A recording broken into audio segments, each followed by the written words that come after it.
اللہ اللہ اللہ اللہ۔ جھینگے سے متعلق پوری ڈیٹیل میں بیان کر چکا ہوں میں۔ رسول اللہ صلی اللہ علیہ وسلم نے ارشاد فرمایا احلت لنا میتتان السمک والجراد۔ قرآن سے صاف پتہ چلتا ہے کہ ہمارے لیے مردار کھانا جائز بولو بھائی نہیں ہے۔ ذبح جانور جو بھی ہوگا ذبح کر کے کھانا پڑے گا، مردار حرام ہے۔ تو سمندر کی جتنی مخلوق ہے وہ ذبح کیے بغیر کھائی جاتی ہے، تو اس آیت کی روشنی میں وہ بھی کیا ہو جائے گی؟ بولو نا بھائی، حرام۔ لیکن حدیث سے پتہ چلتا ہے دو مردار اللہ نے حلال کر دی ہیں، ایک مچھلی اور ایک ٹڈی۔ تو اس سے پتہ چلا دو مردار تو حلال ہو گئے، مچھلی اور ٹڈی، باقی سب اپنی اصل پہ ہیں، یعنی وہ ناجائز ہی رہیں گے۔ اور یہ جو قرآن میں آتا ہے احل لکم الصید البحری، تمہارے لیے سمندر کا شکار حلال ہے، تو اس سے مراد ہر قسم کا شکار نہیں ہے، کیونکہ جس کانٹیکٹ میں یہ آیت پیش کی گئی ہے اس میں یہ ہے کہ تم جب حالت احرام میں ہوگے تو خشکی کا شکار حرام رہے گا اور سمندر کا تمہارے لیے بولو بھائی حلال۔ تو اس میں یہ بتایا ہی نہیں جا رہا ہے کہ کون کون سی چیزیں حلال ہوتے، احرام کی پابندیوں کا ذکر بتایا جا رہا ہے اس آیت میں۔ نہیں آئی میرا خیال ہے بات سمجھ میں؟ تو اس لیے سمندر میں جو مچھلی ہے، مچھلی اس کے بارے میں حدیث ہے کہ آپ صلی اللہ علیہ وسلم نے فرمایا کہ ہمارے لیے دو مردار حلال ہیں، دو مردار، ایک مچھلی اور ایک ٹڈی۔ پتہ چلا باقی مردار اپنی اصل پہلے جو قرآن میں جن کا ہے کہ ہر قسم کا مردار حلال ہے۔ ایک دلیل تو یہ، دوسری دلیل یہ ہے کہ رسول اللہ صلی اللہ علیہ وسلم اور صحابہ اور تابعین، حالانکہ عرب ایک جزیرہ ہے، تین طرف سے سمندر میں ڈھکا ہوا ہے، تو ان کے پاس تو بہت زیادہ، جو آپ دیکھیں بنگلہ دیش سمندر میں ڈھکا ہوا ہے نا، تو بہت زیادہ سمندری مخلوق کھائی جاتی ہے وہاں پہ، تو جو انڈونیشیا وہاں سمندری مخلوق بہت، تو صحابہ کرام جو عرب میں رہتے تھے وہاں بھی تین طرف کیا ہے؟ سمندر ہے۔ لیکن ہم دیکھتے ہیں کسی ایک ضعیف روایت میں بھی نہیں ملتا کہ کسی صحابی نے یا رسول اللہ صلی اللہ علیہ وسلم نے یا کسی تابعی نے، کوئی ثقہ تابعی ہیں، مچھلی کے علاوہ کوئی چیز کھائی ہو انہوں نے۔ تو اگر یہ مچھلی کے علاوہ مخلوق حلال ہوتی تو صحابہ کرام جھینگے بھی کھاتے، کیکڑے بھی کھاتے، اور جو کچھ سمندر سے نکل رہا ہے وافر مقدار میں کھاتے۔ ہم دیکھتے ہیں کسی صحابی سے نہ کیکڑا کھانا ثابت، نہ جھینگا، نہ کوئی اور مخلوق مچھلی کے علاوہ۔ فش کھائی ہے مچھلی، چاہے بڑی ہو چاہے چھوٹی ہو۔ تو اس سے کیا پتہ چلتا ہے؟ چاہے ویل مچھلی ہو، مچھلی ہونا ضروری ہے۔ اب حضرت مفتی تقی عثمانی صاحب، جن کی ہم خاک کے برابر بھی نہیں ہیں، ان کا فتویٰ اکثر لوگ نقل کرتے ہیں کہ وہ جھینگے کو جائز کہتے ہیں۔ تو وہ جس بیس پہ جائز کہتے ہیں وہ بیس سمجھیں، وہ بیس یہ ہے کہ ان کی رائے میں جھینگا مچھلی ہی میں داخل ہے۔ بات آ رہی ہے سمجھ میں؟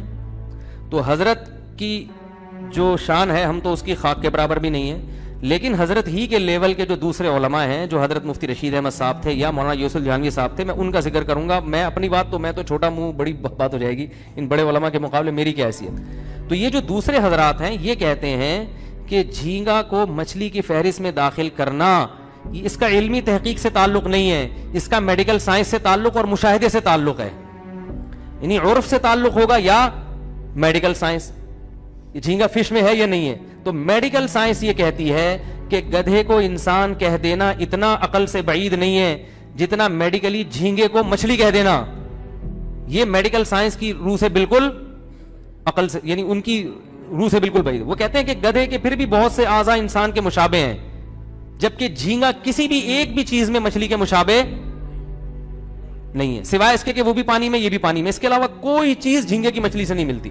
تو میڈیکلی اگر آپ عرف کو دیکھیں، بعض لوگ کہتے ہیں نہیں عرف میں اس کو مچھلی کہا جاتا ہے، عرف میں اس کو مچھلی کہا جائے گا مگر سمجھا نہیں جاتا۔ اس عرف کی وجہ سے ایک چیز کو دوسری چیز میں داخل کیا جاتا ہے جس عرف کی وجہ سے سمجھا بھی جائے۔ کہنے کی بات ہے تو سمندری گھوڑا بھی ہے، اس کو گھوڑا کہا جاتا ہے، تو کیا اس پہ گھوڑے کے احکام جاری ہوں گے؟ ایک سمندر میں مخلوق ہے جس کو سمندری گھوڑا کہا جاتا ہے، حالانکہ وہ ویسے ہی کہہ دیا، اس کو تھوڑی سی بھی مشابہت۔ تو جھینگے کو مچھلی محض اس مشابہت میں کہہ دیا کہ وہ بھی کس میں رہتی ہے؟ پانی میں، لیکن مچھلی عرف میں لوگ اس کو سمجھتے نہیں ہیں۔ اس کی دلیل کیا ہے؟ آپ کسی سے کہیں کہ مچھلی لے کر آؤ، کبھی بھی جھینگا اٹھا کے نہیں لائے گا وہ۔ اگر کوئی قسم اٹھا لے کہ اللہ کی قسم میں مچھلی نہیں کھاؤں گا، تو جھینگا کھانے سے اس کی قسم نہیں ٹوٹے گی۔ لوگ کہیں گے اس نے قسم نہیں توڑی، اس نے تو کہا تھا مچھلی نہیں کھاؤں گا۔ بات میں سمجھا پا رہا ہوں؟ تو عرف میں بھی اس کو فش مچھلی نہیں کہا جاتا اور میڈیکلی بھی اس کو مچھلی نہیں کہا جاتا۔ بات آ رہی ہے سمجھ میں؟ ہمیں یاد ہے ہم بچپن میں جب جایا کرتے تھے نا سمندر کے کنارے, مچھلی کے شکار کا مجھے بہت شوق تھا. ابھی بھی ہو سکتا ہے کوئی شکار پہ جائیں, اللہ نے چاہا تو. لوگ کہیں گے بہت زیادہ فنٹر گیری شروع ہو گئی ہے, ادھر فشنگ, ادھر ڈائیونگ, ادھر سوئمنگ اور فشنگ بھی کریں گے بھائی. اللہ توفیق دے. یہی تو حلال لذتیں تو یہی ہے نا بھائی. تو ہم تو کہتے ہیں حلال تو حاصل کرو نا, شادیاں کرو 4, کس نے کہا ہے آپ کو؟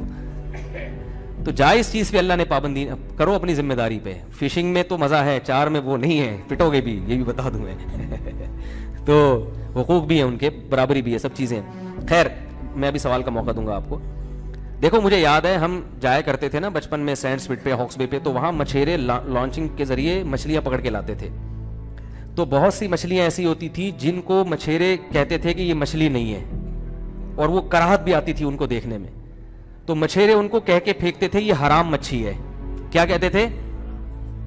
اب دیکھو حالانکہ جب مچھی کہہ دیا تو حرام نہیں ہوئی نا, کیونکہ سمندر کی فش تو کیا ہے, حلال ہے.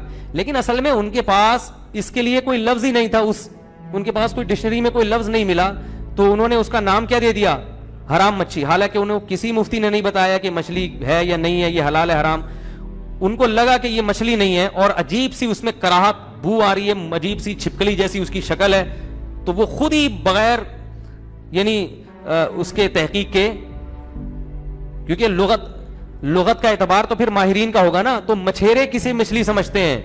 مچھیرے جھینگا کو مچھلی نہیں سمجھتے, مچھیرے حرام مچھی کو مچھی نہیں سمجھتے. حالانکہ مچھی سے تعبیر کرتے ہیں کیونکہ ان کے پاس اس لفظ کے علاوہ کوئی دوسرا لفظ, بولو بھائی, ہے نہیں. میں سمجھا پا رہا ہوں اپنی بات؟ نہیں سمجھا پا رہا میرا خیال. تو اس بیس پہ ہمارا فتویٰ یہ ہے, ہماری رائے یہ ہے کہ سمندر کی صرف مچھلی حلال ہے. جو مچھلی ہونا عرف کی وجہ سے مچھلی لوگ اس کو سمجھتے ہوں, یا میڈیکلی اس کو مچھلی ثابت کر دیا اور ڈاکٹروں نے, تو ان 2 چیزوں کے علاوہ ہم یہ سمجھتے ہیں کہ باقی چیزوں کو ہاتھ, بولو بھائی, بولو نا یار, نہ لگائیں. مچھلیاں کو اتنی اقسام ہے, کھانے کے لیے کھا لو. اور ایک اور دلیل یہ بھی ہے کہ اگر سمندر کی مچھلی کے علاوہ بھی ہر مخلوق کو حلال قرار دے دیا جائے تو ایسا گند سمندر سے نکلتا ہے نا. ایک طرف قرآن کہہ رہا ہے وَيُحَرِّمُ عَلَيْهِمُ الْخَبَائِثَ, نبی تم پر خبیث چیزوں کو حرام کرنے کے لیے آئے ہیں. تو ایسا گند نکلتا ہے کہ گورا بھی کہے گا یہ حلال نہیں ہو سکتا, تو آپ کو اس کو بھی حلال قرار دینا پڑے گا. اور اگر آپ اس کو کسی دلیل سے حرام قرار دو گے تو ہم کہیں گے کہ جب وہ ناجائز ہے, حالانکہ اس قرآن نے تو سمندر کے شکار کو حلال قرار دیا ہے, تو اس میں جب یہ سمندری مینڈک بھی حلال ہو جائے گا, پھر اگر سمندر کا شکار حلال ہے قرآن کی اس آیت کی وجہ سے, ہر قسم کا ہے, تو اس میں مینڈک بھی داخل ہے, پھر اس کو تو آپ بھی جائز نہیں کہو گے, ٹھیک ہے نا. تو اس لیے اس بارے میں جو دلائل ہیں وہ میرے خیال میں یہی زیادہ قوی ہیں کہ صرف مچھلی کھا سکتے ہیں, مچھلی کے علاوہ کچھ اور نہیں کھا سکتے. لیکن چونکہ ہم معتدل لوگ ہیں, طنز نہیں کرتے. میں نے ایک بیان میں یہ بات کہی تو لوگ کہتے ہیں واہ ابھی یوں گھومو, ابھی ادھر پینترا گھوم رہو, کیونکہ باقی ائمہ کرام مجتہدین وہ بھی ہمارے لیے قابل احترام ہے, وہ مچھلی کے علاوہ مخلوق کو بھی جائز قرار دیتے ہیں, جھینگے کو جائز قرار دیتے ہیں. اس لیے چونکہ فقہاء میں اجتہادی اختلاف ہے, تو ہم تو یہی کہتے ہیں, میں نے زندگی میں کبھی جھینگے کو ہاتھ نہیں لگایا, نہ لگانے کا ارادہ ہے, نہ میں کھاتا ہوں, نہ کیکڑا کھاتا ہوں, نہ جھینگا کھاتا ہوں, تمیز سے مچھلی کھاتا ہوں بس خالی. تو لیکن جو کھاتے ہیں ان کو ایک دفعہ بتا دیتا ہوں, ملامت نہیں کرتا, کیونکہ یہ اختلافی مسئلہ ہے. جو اختلافی مسئلہ ہوتا ہے اس کا وہ حکم نہیں ہوتا دو اتفاق. جو کتا کھا رہا ہے اس کے پر جھینگے والے پر کتے والے حکام جاری نہیں ہوں گے. کتا بھی حرام ہے مگر بالاجماع حرام ہے, سور بھی حرام ہے مگر, بولو بھائی, بالاجماع حرام ہے. اسی لیے جب اختلاف ہو گیا تو اس کے لیے ہم ہلکا لفظ استعمال کرتے ہیں جھینگے کے لیے, مکروہ تحریمی, قطعی حرام نہیں کہتے اس کو, مکروہ کہتے ہیں, ناپسندیدہ کہتے ہیں. تو ہلکا لفظ تھوڑا استعمال کیا اس لیے نہ. اور بنگلہ دیش کے لوگ مجھے کہتے ہیں کہ ہم تو نہیں چھوڑتے, تو وہ کہتے ہیں ہم تو کھائیں گے. ہم کہتے ہیں آپ کھائیں, کیونکہ اختلافی چیز ہے, اتفاقی نہیں ہے. اب ایک قوم کی رگ رگ میں ایک چیز رچ گئی ہے تو حرج جو ہے نا, حرج یہ خود رخصتیں پیدا کر دیتا ہے. تو چونکہ فقہا کے مابین یہ مسئلہ اختلافی ہے, مجتہدین, بہت سے مجتہدین اس کے جواز کے بھی قائل ہیں, تو ہم بنگلہ دیش کے لوگوں سے کہتے ہیں کہ اس معاملے میں آپ کے لیے فقہ شافعی کو فالو کرنا, بولو بھائی, جائز ہے. کیونکہ وہ بہت زیادہ, ان کی اتنا زیادہ کہ وہ دنیا چھوڑ دے گا جھینگا وہ دنیا چھوڑ دیں گے, جھینگا نہیں چھوڑیں گے. تو ہم کہتے ہیں بھائی دلائل کی روح سے تو یہی مسئلہ ہے, لیکن حرج چونکہ بہت زیادہ لازم آ رہا ہے, تو کہیں بہت حرج لازم آ رہا ہو, پھر گنجائش کا پہلو دوسرے فقہا کی بیس پہ قول کی بنیاد پر نکلتا ہے. تو جو نہیں کھا رہے وہ نہیں کھائیں, جو کھا رہے ہیں وہ چھوڑ دیں, اور جو کہہ رہے ہیں کہ اگر میں نے چھوڑا تو دنیا چھوڑ دوں گا میں, وہ دنیا نہ چھوڑیں, یہ کھا لیں. دنیا چھوڑنے سے بہتر ہے کہ آپ جھینگا کھا لیں, اتنا اگر آپ وہ ہو رہے ہیں. نہ کھائیں تو پھر بھی اچھا ہے. میں تو یہ کہوں گا نہ کھائیں.